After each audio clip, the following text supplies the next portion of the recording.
Live from London, this is Global Business. Hello and welcome to the programme. I'm Sally Burdett. And I'm Paul Barber. Our top stories. China's exports for May see faster than expected growth, but imports miss forecasts. US employment surges beyond expectations, but that could dash hopes of an early interest rate cut.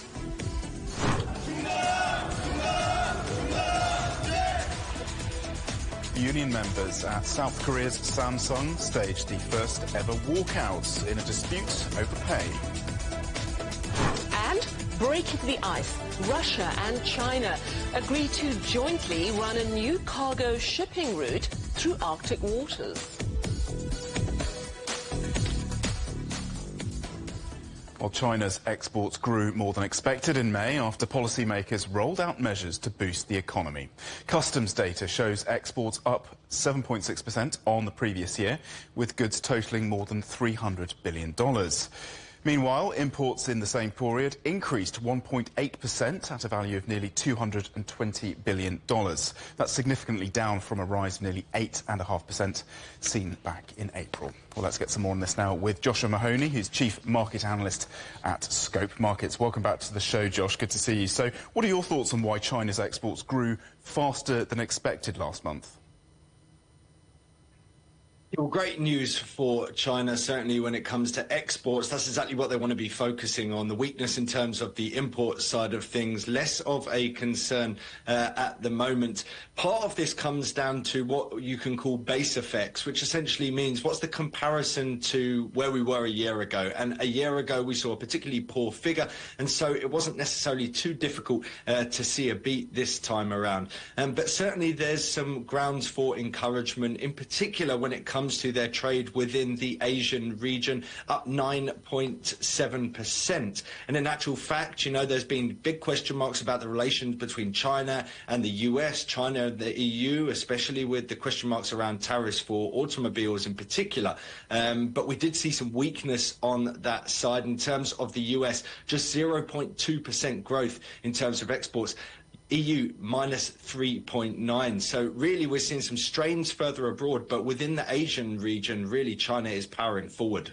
OK, and looking now at the domestic situation in China, what do these numbers tell us about the health of China's economy and especially this new industrial push for manufacturing that the government is very keen on? Well, from an internal side of things, you know, this is particularly interesting because anyone that follows China has known for years the focus has been on gain a really strong domestic base, and you won't necessarily be reliant on foreign countries who, as we've seen with the likes of the EU and the likes of the US, you know, can impose tariffs. Donald Trump potentially coming in later in the year, and that doesn't necessarily bode too well, given anyone that has a memory of the 4 years of Trump being in power will know that we spent pretty much the whole time talking about a breakdown in US and China relations. So the weak imports number will be a bit of a concern. The IMF recently upgraded the GDP estimates for this year on the expectation that they're going to see a strong rebound in terms of domestic consumption, and certainly the imports number would point towards that not necessarily being the case at the moment. But from the sort of domestic manufacturing side of things, certainly things are working out very well as it stands, and certainly the strength of the Chinese EV market in particular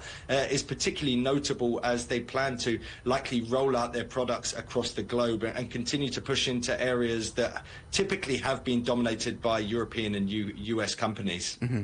So a really strong EV market. Chinese economic data has been mixed though, hasn't it, over the past few months. What's your reading of what's behind the lower imports into China? You know, is it all about lower domestic demand? What's behind that? Is it, you know, the property sector? And what's your outlook for the coming months?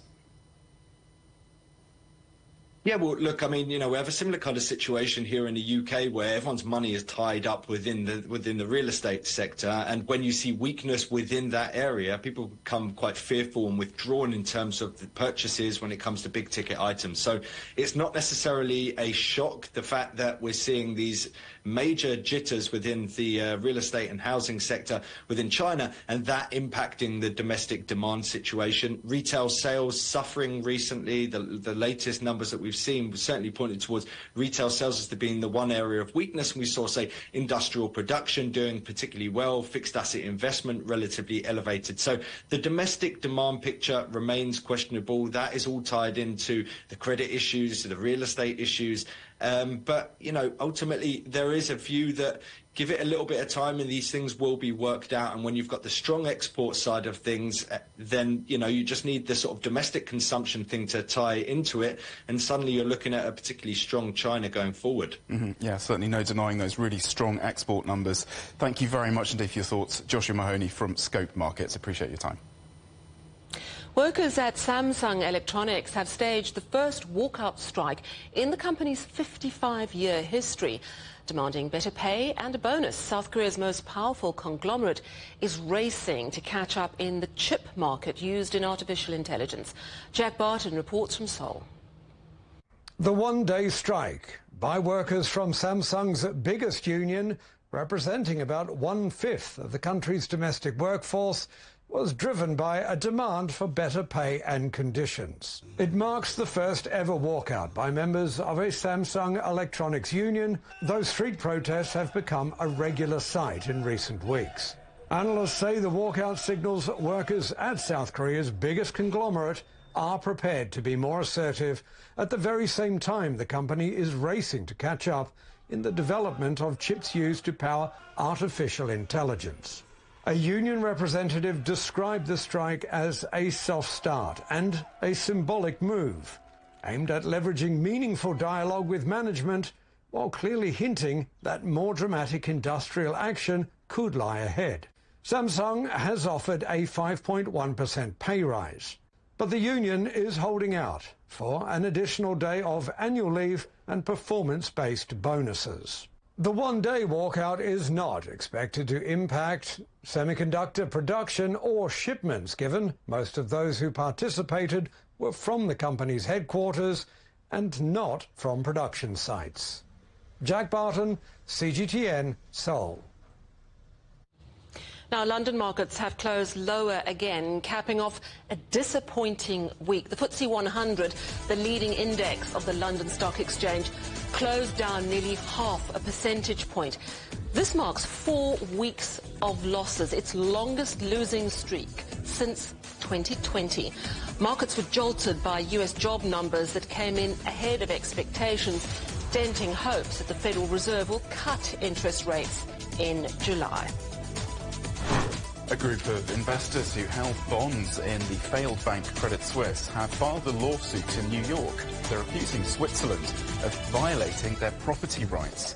Last year, Switzerland eliminated $17 billion worth of debt when the bank was rescued by rival UBS. This led to a payout for Credit Suisse shareholders, but not bondholders. The sale of shares in Saudi Arabia's oil giant Saudi Aramco is set to raise more than $11.2 billion. The government is selling over 1.5 billion shares. Priced at just over $7 each, they are at the lower end of expectations. It's the first sale since the company's record-setting 2019 IPO, and it comes as Saudi Arabia looks for greater international investment to fund major infrastructure projects. Chinese electric car company NIO plans to expand into the Middle East. The company's CEO plans to ship its lowest cost brand, the Firefly, into the United Arab Emirates next year. NIO, which has been operating at a loss, primarily sells in China and parts of Europe, with a focus on the higher-end market. Russia and China have agreed to jointly run a new container shipping route between the two countries through Arctic waters. The deal was struck between the Russian Atomic Energy Agency Rosatom and the Chinese shipping firm Hainan Yangpu. 5 icebreaker ships will be built to operate the route all year round. Now, Marco Forgione is the director of the Institute of Export and International Trade, and he joins us now. Hello, Marco. So this plan will establish a year-round route through the Arctic. Will it be a game changer? I think it's a really important development. You know, we've seen over the last year or so the real instability and fragility of the global supply chains, and opening up the northern route gives a huge potential to grow trade in a more sustainable, more resilient manner. We have to bear in mind that the Northern Sea route is about 40% shorter than sending the goods from Asia through the Suez Canal. So this has huge potential. Who would it have potential for? Now, obviously, this is initially to provide a much more sustainable, shorter trade route between China and Russia. You know, and the trade between China and Russia is growing at an incredible rate. You know, the two countries were expecting last year to do about £200 billion worth of trade, and they achieved £240 billion worth of trade. You know, there are obviously specific issues with regards to sanctions and trade with Russia because of what's happening in Ukraine for Russia to trade with Europe and beyond. But should that be settled, that Northern Sea route is a really viable trade route, an economic trade route for much broader trade.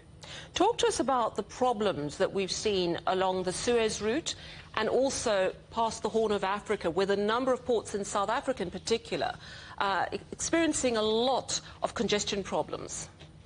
Yeah, well, there's tremendous congestion internationally as a result of the attacks, the Houthi rebel attacks around the Bab al-Mandab Strait in the Red Sea, has obviously caused a lot of constraint for traffic through the Red Sea, through Suez. So there's a big diversion around the Horn of Africa. That adds time, that adds delay, and also is causing, as you've said, port congestion, because ships and containers are all out of sync and in the wrong places. And I think there was an estimate, something like 6% of global shipping is currently constrained because of port congestion.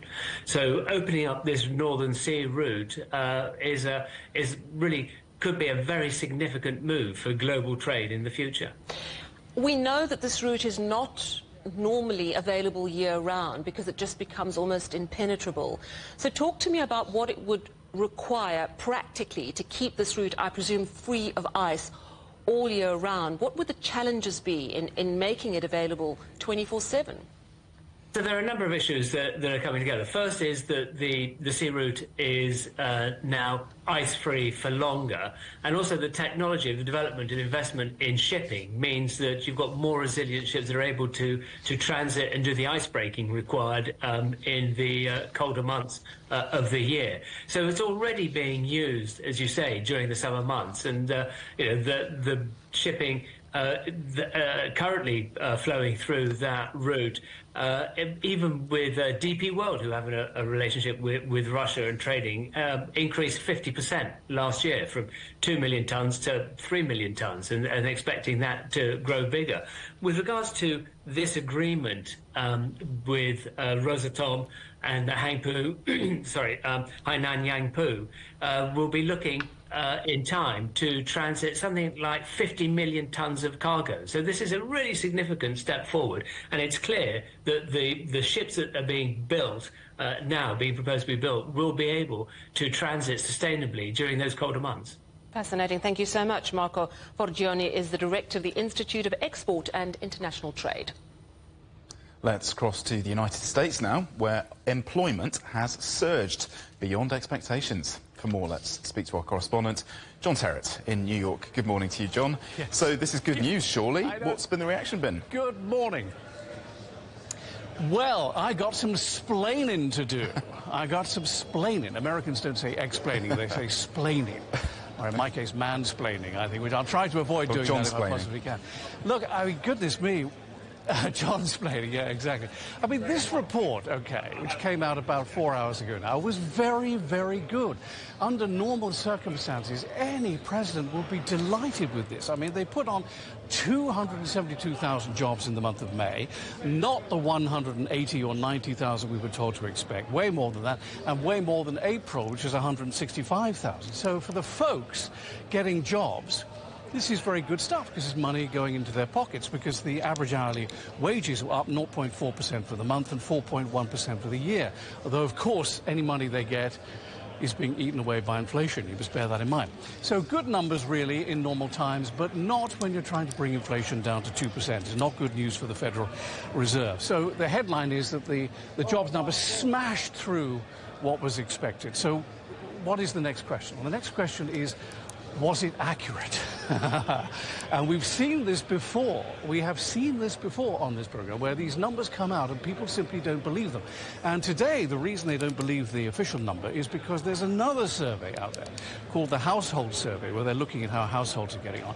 And that diverges massively in terms of job creation with the official one just published. And then on top of that, all the job data we've had this week, the number of job openings, the private jobs report, the weekly jobs report, all suggesting slowing down and all suggesting kind of weaker than we'd been expected. So it's all a bit of a conundrum once again, really. And Wall Street, I'm telling you now, has taken the view that the Household Survey is correct or more correct than the official one, which we call the non-farms report. So as a result of that, we got the Dow Jones ahead when you might think it will be down, but it's up by about 60 points. The S&P is in the green as well. And now we look towards next Wednesday, the Federal Reserve's next decision. They'll take into account the ECB rate cut yesterday. They'll look at these numbers and they will do nothing, because officially the numbers are just too hot to trot. They can't move at the moment. They certainly can't cut interest rates. Citigroup, the behemoth of a bank here, is now moving its target for the first rate cut in America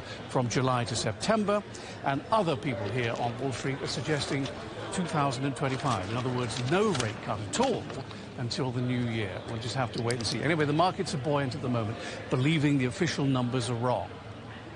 Okay. Well, that was very well explained. Thank you, John. Let's move on to video gaming. Roaring Kitty. Is it actually roaring again, or is it more of a case of a cat on a hot tin roof? Well, it could be a cat. I like that, cat on a hot tin roof. It could be. I mean, he is actually streaming at the moment. Let me explain the situation. So Roaring Kitty, then, otherwise known as Keith Gill, is the man behind all the frenzy regarding the meme stocks, especially GameStop, 3 years ago, back in 2021. And in the last couple of weeks, he's posted this meme.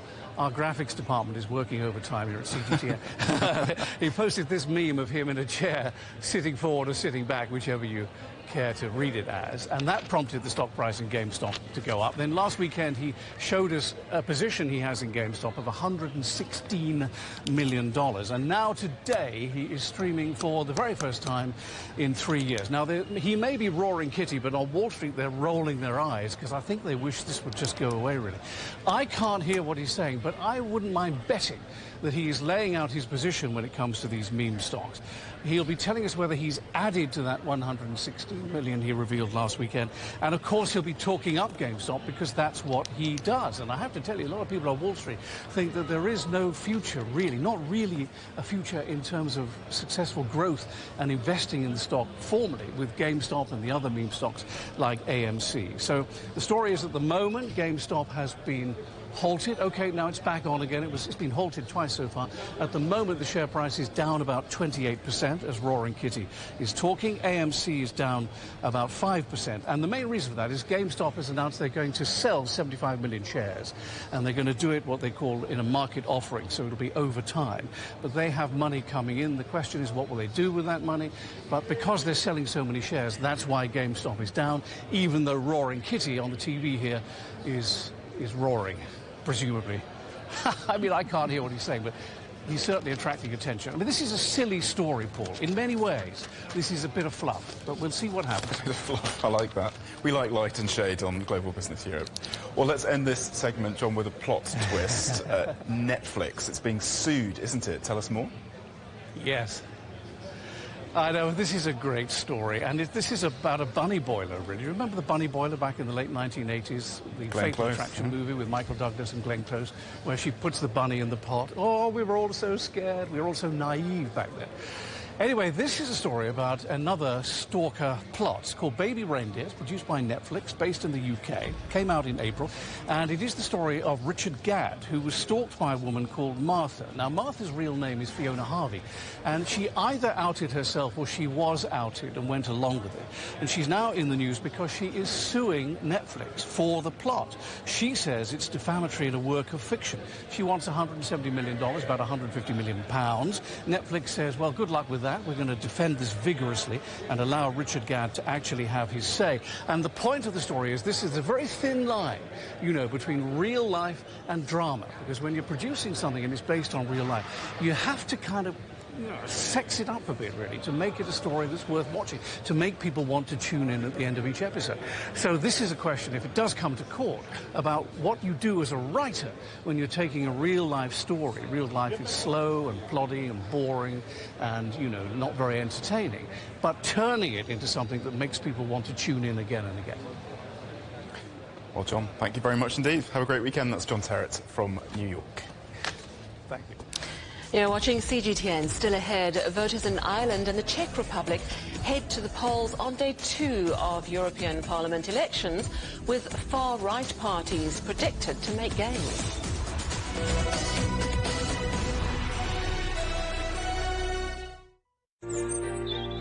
Ever wondered what's the difference between a bear and a bull market? Where are the cash cows? And who are the lame ducks? And what exactly are black swans, grey rhinos, and unicorn companies? Make sense of it all with Global Business, only on CGTN. I think it should be more global cooperation. I would like to hear more the voice of the developing countries. Globalization has lifted more than 1 billion people out of poverty. The green transition has to happen. It's a necessity. For China and the United States are important powers in the world. What unites us is much more than what divides us. And I believe China is committed to this agenda. Join me, Juliet Mann, to set the agenda at these times every weekend on CGTN.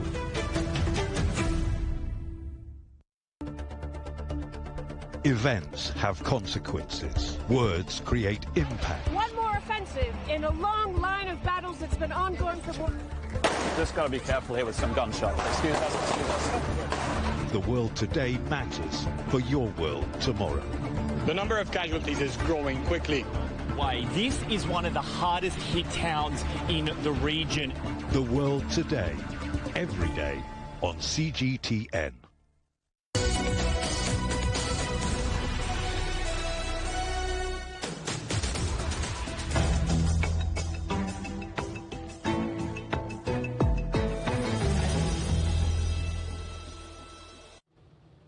Welcome back. Ireland and the Czech Republic are voting this Friday on the second day of European Parliament elections.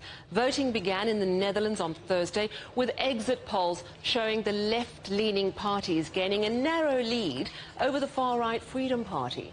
Over 370 million people from 27 European Union countries are eligible to vote across the 4-day period. So what is on the minds of voters?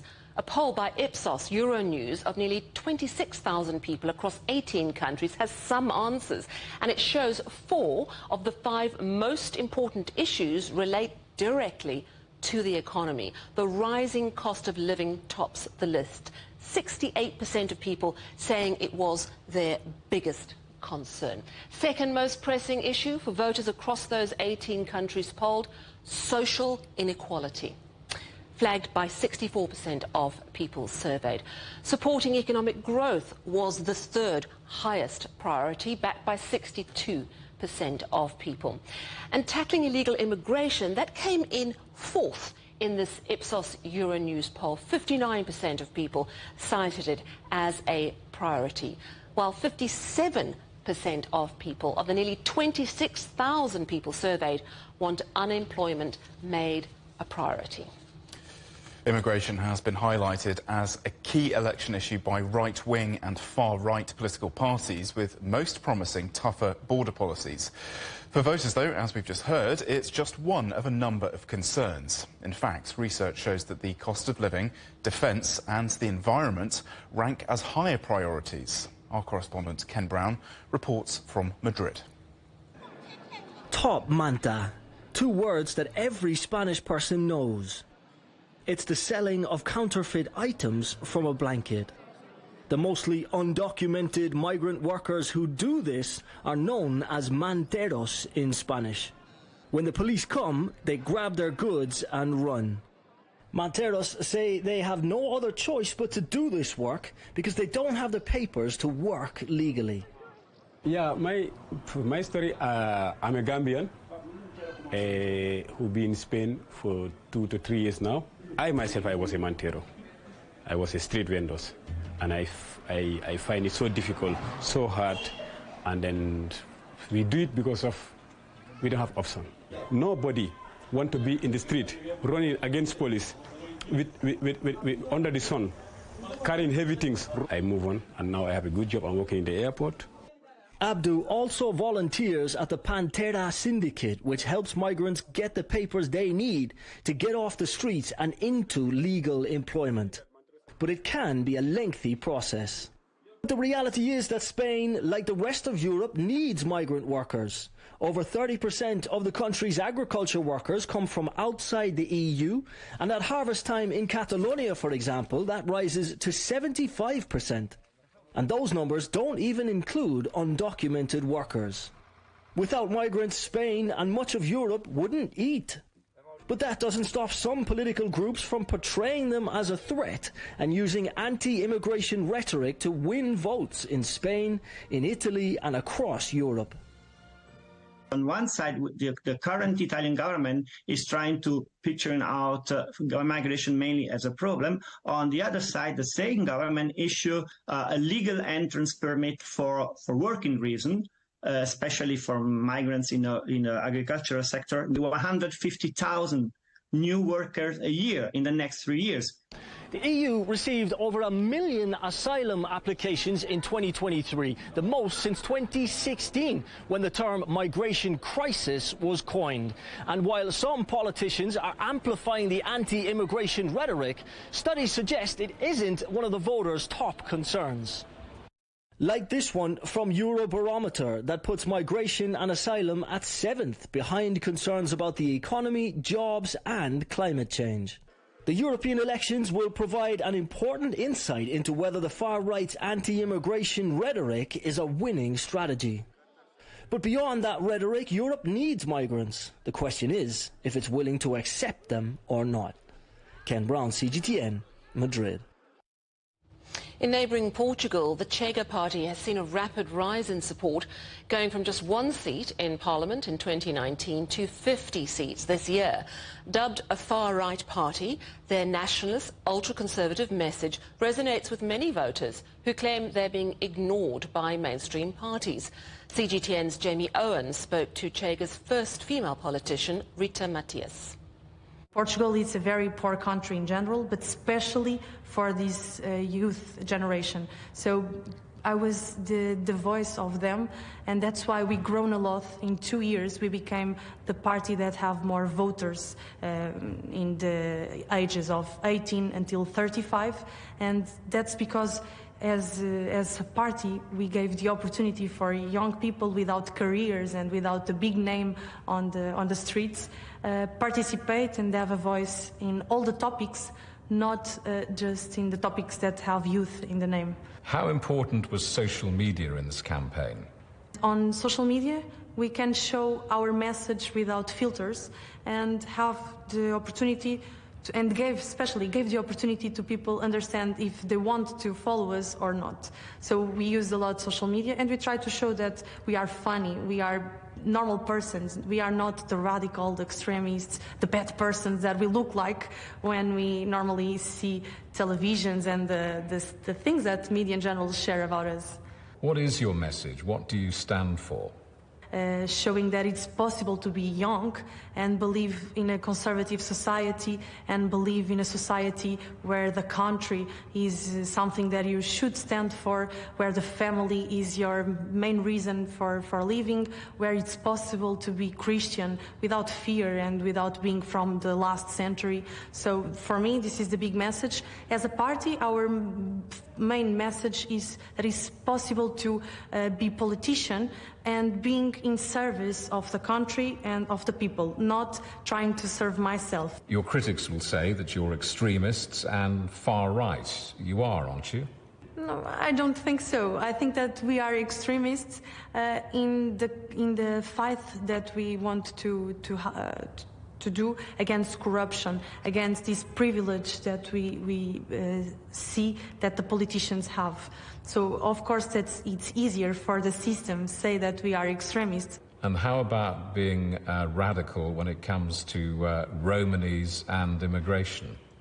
Again, we are the voice of common sense. We want to have a country where you have duties and rights. And, of course, you can't have some classes that have more rights than obligations. It's not fair for the common citizen to have things that you wish them to do and to participate, but others you close your eyes. So what are you going to do with Romanies and immigrants? It's being realistic, is to understand that a poor country like Portugal can't have the doors super open and say, welcome, come on. But then, when people arrive, we don't have nothing to give. This is very irresponsible. Actually, it's irresponsible to Europe as well, because we are the first door of Europe. And if we open the door without filters, we are allowed people to use Portugal as a first country to achieve other countries as well. So you deport the undesirables? If they are not contributing, if they are not, if they are just existing, do you know? Why should they remain here? We already have so many people, so many people that live from subsidies from the state. Why should we keep growing that area, that number of people here? Rita Matias from Portugal's Chega Party. And you can see more of our coverage of the far right in Europe later this month in a new two-part documentary. We're looking at how unauthorized immigration has been used by right-wing politicians as a way to win votes. And you can find it soon on CGTN Europe's YouTube channel. The British Prime Minister Rishi Sunak has apologised for leaving D-Day commemorations early on Thursday in order to give a television interview. Following widespread criticism, he admitted it was a mistake not to remain in France alongside other foreign leaders. The main UK opposition leader, Keir Starmer, did attend all of the events marking 80 years since the D-Day landings in World War II. Sunak's ruling Conservative Party trail heavily in the polls ahead of a general election on July the 4th. Ukraine's President Volodymyr Zelensky is in Paris a day after joining world leaders for those 80th anniversary D-Day commemorations. He's been meeting both the French and American presidents. Our correspondent Ross Cullen is in the French capital and joins us now. Hello, Ross. So President Zelensky wrapping up quite a busy schedule in Paris, meeting President Macron. Yeah, that's right, Sally. The two men are meeting at the Élysée Palace just around the corner from where we are here on the Champs-Élysées.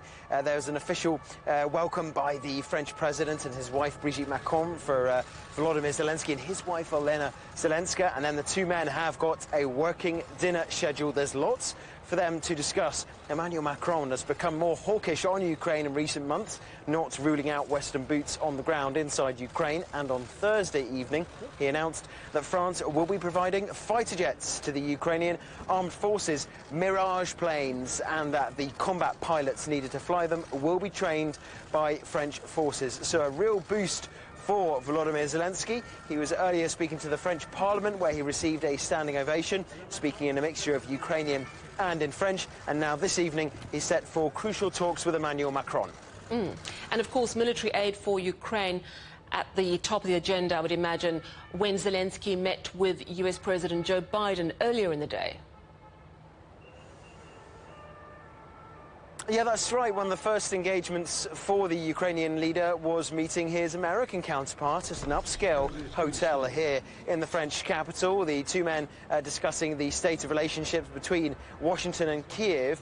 Joe Biden took the chance to announce another $225 million in aid for his Ukrainian ally. And Joe Biden also apologized to Volodymyr Zelensky for the delay that it took, the length of time the U.S. Congress had to spend trying to find an agreement for the latest aid package. You might remember back in January, February and March, months of wrangling between the U.S. House of Representatives, the U.S. Senate and the U.S. presidency over the structuring and financing of that. The latest package eventually passed in April, worth some $61 billion. And so there was an apology from Joe Biden for the length of time it took to get that through. But another affirmation from Joe Biden as well, that what happened in 1944, 80 years ago, when the Western allies were fighting Nazi Germany, saying that war is continuing in the European continent. We have another example of an ongoing conflict, he said, drawing parallels between what is happening today with Ukraine being invaded by Russia, with Europe being invaded by Nazi Germany. All right, thank you so much for that update, Ross Cullen in Paris. And you're watching CGTN. Still ahead, 8 months of war in Gaza. The daily destruction continues as ceasefire efforts show little sign of progress.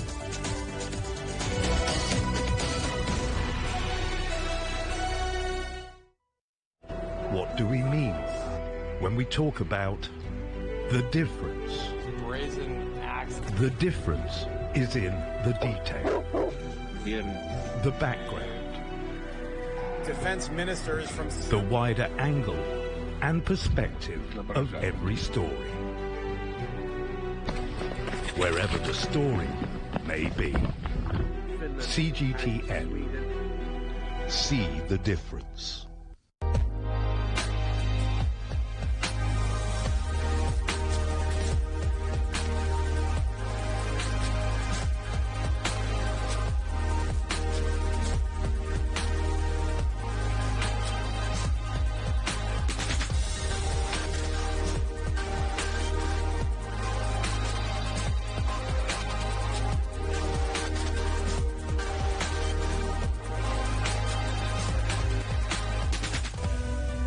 We are all connected.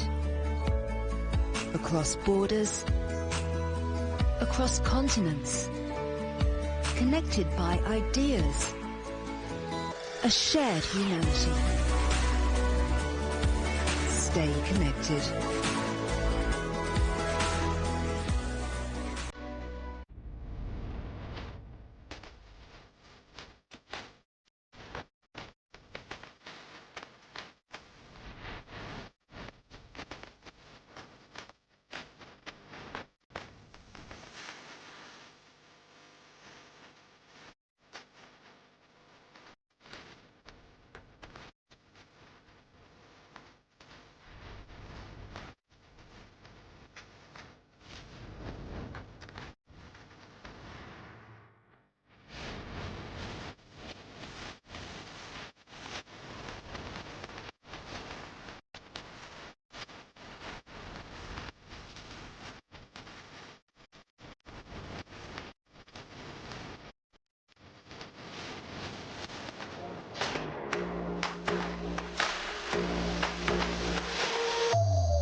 Hello there, welcome back to Global Business Europe with Sally Burdett and Paul Barber.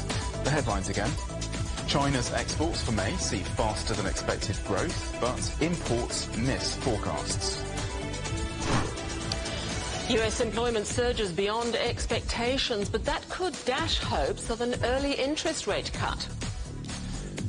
And breaking the ice, Russia and China agree to jointly run a new cargo shipping route through Arctic waters.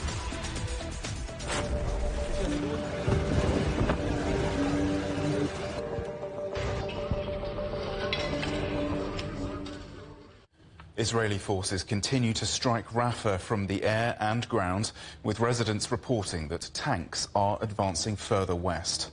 Overnight attacks in central and southern Gaza killed at least 23 Palestinians. It's now been 8 months since the conflict began, with the death toll in Gaza closing in on 37,000, according to the Hamas-run health ministry. The latest efforts by mediators to reach a ceasefire have so far shown little progress. Our correspondent Akram Al-Satari is in Gaza with the latest. Well, the latest strikes continue to claim the lives of the Gazans in all different parts of Gaza, including Rafah area, Khan Yunis area, Gaza Central area. Right behind me, you can see now the families that are lamenting their dears who were killed by the Israeli bombardment. Mothers that are crying out loud because of the loss of their sons, and also the loss of their husbands, and loss of their families. Around 5 people, where just 5 different bodies came right from behind me just before we were starting the news bulletin. That's part of the situation that we are living in the Gaza Strip. Also, if you look back further, you see people are coming out from the ambulances. Extremely tense situation, continuous bombardment. In Rafah area, overnight, a Palestinian family was targeted. Around 23 family members were killed. I saw their son, who is a volunteer in the Palestinian Red Crescent Society. He was crying. He was trying to go there by foot, somehow close to the troops that are there, to check on his family and to see if they're still alive. Unfortunately, they're under the rubble for a few hours now. The situation continues also when it comes to the targeting an Ash-Shati refugee camp in Gaza, where an UNRWA school was targeted. Once again, 3 Palestinians were killed, and according to the report, the number of UN facilities that were targeted in the last few days mounted up to 150, which means 4 more UN facilities were targeted in the last 24 hours. The number of people killed over those last 24 hours is more than 77. The situation continues to be very fragile, very serious. The bombardment are continuous in Rafah, as I told you. Also in Khan Yunis, the Israeli troops are pushing further into Tabbat al-86 area. In Gaza Central area, they have been targeting homes, they have been targeting infrastructures and streets in Gaza North and Gaza City.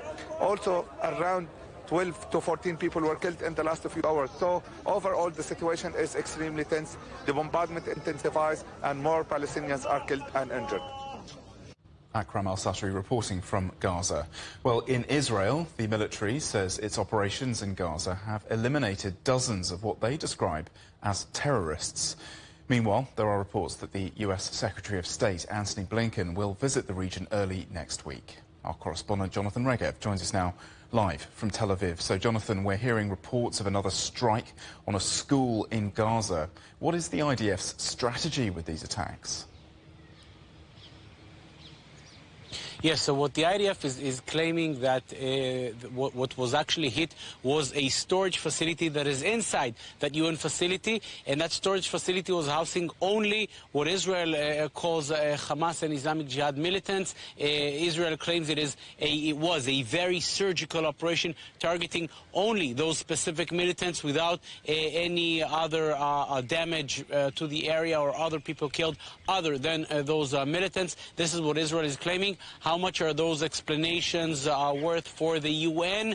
We can perhaps understand it from the fact that it was just a few minutes ago that the United Nations added Israel to a list in which we can find organizations such as Al-Qaeda, such as Boko Haram, for example, organizations which the UN is claiming is killing children in war zones. This is what the UN is saying, and this decision is infuriating Israeli officials. We heard from Prime Minister Benjamin Netanyahu, Foreign Minister Israel Katz, the Israeli ambassador to the United Nations, Gilad Erdan, and even Benny Gantz, all of them strongly condemning that decision by the UN chief Antonio Guterres. Yet another crisis between Israel and the UN, as Israel says that it's not targeting those UN facilities just out of coincidence. Israel is claiming that Hamas and Islam Islamic Jihad militants are taking refuge using these facilities as their headquarters. And as you mentioned, yes, Secretary of State Antony Blinken is expected to arrive to the region. It will be his 8th visit since the war broke out. He's expected to come here early next week, maybe Monday, to try and move on with the hostage deal presented exactly a week ago by President Biden, but a deal that so far seems to be stalled. A lot of diplomatic events which the U.S. and Israel as well hope that eventually will lead to some kind of a hostage deal. All right, Jonathan, let's talk a little bit more about that plan. Is there an update on the potential ceasefire that President Joe Biden of the United States announced, particularly as we are hearing that Secretary of State Antony Blinken could be heading to the region again next week? No, there are actually not so many developments, and at least on the ground we're seeing the war at full scale, both on behalf of Israel and on behalf of Hamas. It was earlier this week when a Hamas squad actually arrived almost to the border fence with Israel and were able to kill an Israeli soldier before 3 of the 4 members of that Hamas squad were killed themselves. So still war raging on behalf of Hamas, on behalf of Israel. That deal is on the table. Hamas, according to reports, denied the deal, but there's no official confirmation to that. Israel still trying to advance it, but with opposition coming from within Israel, from the ministers of the far right, Itamar Ben-Gvir, Bezalel Smotrich, who are part of the Benjamin Netanyahu coalition. Within all this, Antony Blinken will come to Israel, as we said earlier, early next week. Will he be able to persuade both sides to agree to this deal? It is not exactly clear at the moment, but that is his intention. Jonathan Regev in Tel Aviv, thank you very much. Sudan's army has vowed a harsh response to an attack that's thought to have killed at least 100 people, including 35 children. The paramilitary Rapid Support Forces have been blamed for what's being described as a massacre in the village of Wad al-Nura in the center of Sudan. The UN Secretary-General has condemned the attack and called for an investigation. South African opposition parties say they are waiting for more details on a proposal by the African National Congress to form a national unity government. On Thursday, President Cyril Ramaphosa invited all other parties to join, saying a broad collaboration was the best way forward for the country. Last week's election saw the ANC lose its majority for the first time since the end of apartheid 30 years ago. China's President Xi Jinping has urged Pakistan's Prime Minister to guarantee the safety of Chinese personnel, projects and organizations in Pakistan. Shehbaz Sharif's visit to China follows a string of recent attacks on Chinese citizens. It also comes just days before Pakistan is due to apply for a new bailout from the IMF. Pakistan is battling a debt crisis, inflation and fiscal deficits, including $27 billion it owes China. Wildfires in Brazil's Pantanal wetlands have surged nearly tenfold this year to their highest levels since 2020. Parts of the world's largest tropical wetland have been declared an environmental emergency. Low rainfall over the past few months has made the region much more vulnerable to fires.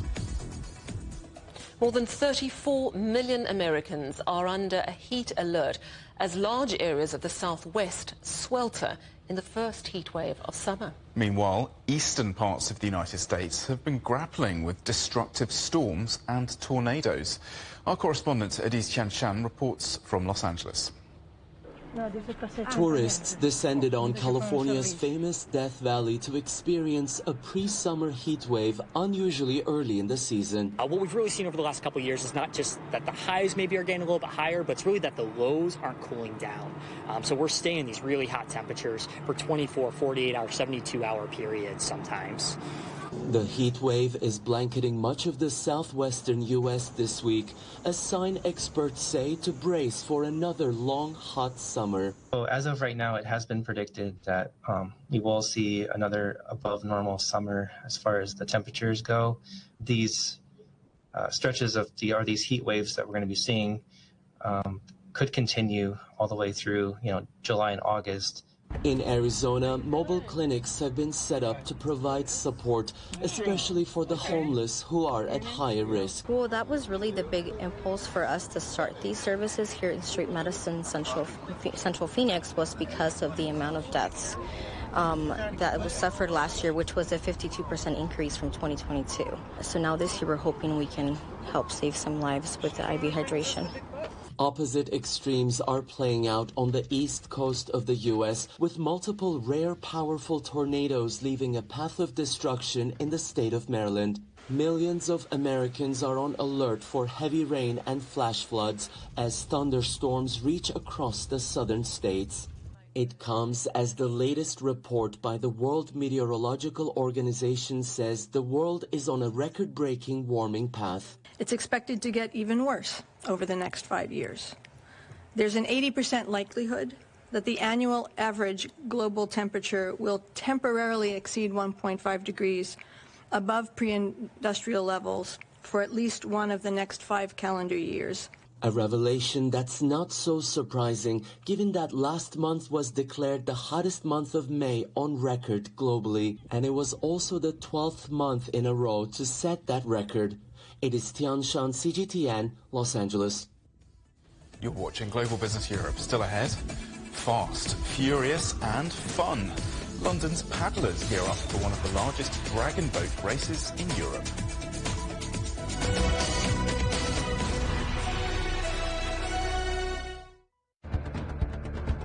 Events have consequences. Words create impact. Unprecedented scenes that we saw. The cleanup operation is now well and truly underway. Parts of southern Europe remain in a state of emergency. Context gives meaning. People make history. Far more than 1,000 people have come here today. But authorities are still on high alert. So now we've actually become the border on this road. A complex world demands a comprehensive view. But with the cleanup efforts more or less under control, the economic impact is bound to ripple across the country. There's plastic pollution everywhere. Because the world today matters for your world tomorrow. This is the living area of the crew. The focus is firmly on future technologies. Well, this is something completely different. The world today, every day on CGTN.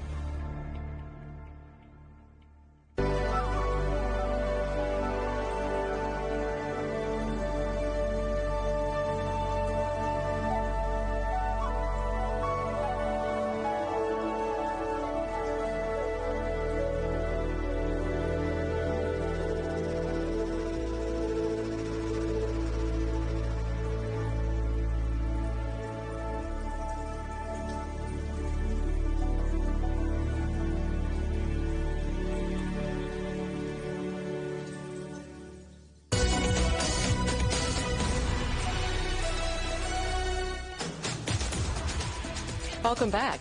More than 13 million students in China have begun sitting the annual national college entrance exams known as the Gaokao. That's right. The number of registered students has hit a record high, with 500,000 more sitting the exam than last year across 8,000 sites. Students writing the Gaokao will be tested for between 2 and 4 days, 9 hours a day. The exams cover a range of subjects, including Chinese, English and maths. Usually taken at the age of 18, the results will determine a student's next step, including which college or university they can attend. And next, even more scary, the Dragons are coming. Dozens of rowing teams in the UK are preparing to flex their muscles at a dragon boat festival near Manchester this weekend. The traditional Chinese sport dates back more than 2,000 years, but it's attracting fans here in Europe. Our correspondent Michael Marilia went to meet one of the teams. Every breath, every stroke, every ounce of energy, all for the team. This is Dragon Boat Racing. Fast, furious, fun. The Thames Dragons will compete in one of the UK's biggest races this weekend. They've been training in London for months. hitting the River Thames whenever they can. Our team's fantastic because we've got so many people from different countries. It's a very diverse team, and everybody brings something new. Bron Roberts joined the team after a battle with breast cancer. She says the Dragons changed her life. Your body doesn't feel that it's yours anymore and it's not doing what you want it to do. And with dragon boating, it built up myself physically, but also on an emotional level as well. Teamwork is crucial in this sport. Every paddle must hit the water at the same time. Otherwise, the boat goes off course. In a sense, it's like life. To go forward, you must go together. We never give up. We just stay as a team together. We'll work to the end goal of the race. It brings people together, I think, in a way that a lot of sports try, but can't. Training with this team is super intense, but it's also super special.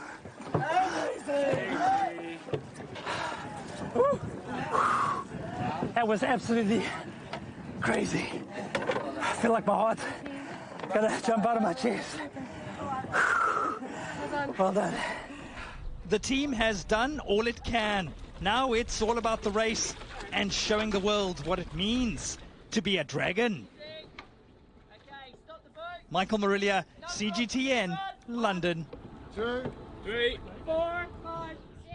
What a pro Michael is. Isn't he just? Well, let's stay with sports. And the opening ceremony of the Paris 2024 Olympic Games take place towards the end of next month, not long now. The Agenda's Juliette Mann has visited the headquarters of the International Olympic Committee in Lausanne, Switzerland. And in an exclusive interview, President Thomas Bach has been speaking about the importance of the Games taking place against a backdrop of global conflict. I think it makes this symbol of the Olympic Games even more important. You know, if you get the entire world together in a situation where everybody loves everybody, it's not so significant. But in this extremely complicated world situation, to have at least one event which brings the world together makes it important. And I don't know about you, but wherever I go, you know, people are asking me about Paris, and the anticipation is great for one reason. When you dig a little bit deeper, they all, maybe like all of us, but they all are fed up. They are fed up with wars, conflicts, hate, aggression, division. The people and we all in our hearts are longing for something what brings us together, what gives us hope, what gives us some optimism for the future. And there the Games can be such a symbol. We will not be able, and we were never able to create peace. This is for the political world.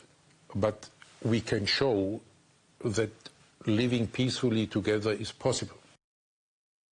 And you can see more of that interview on The Agenda with Juliette Mann this weekend here on CGTN. And finally, organisers in Paris have unveiled the Olympic rings on the Eiffel Tower with just 50 days to go until the tournament opens. Each one of the rings is nearly 3 meters in diameter. 2 cranes had to be used to lift the 30-ton structure into place. Just look at that, it's quite remarkable. And the Olympic volleyball matches are going to be held at the foot of the iconic Paris landmark. And our top stories again. China's exports for May see faster than expected growth, but imports miss forecasts. US employment surges beyond expectations, but that could dash hopes of an early interest rate cut. And union members at South Korea's Samsung staged the first ever walkout in a dispute over pay. And that's it for Global Business Europe. Thanks so much for watching. Thank you. Coming next on CGTN is Africa Live, but from all the team here in London, goodbye.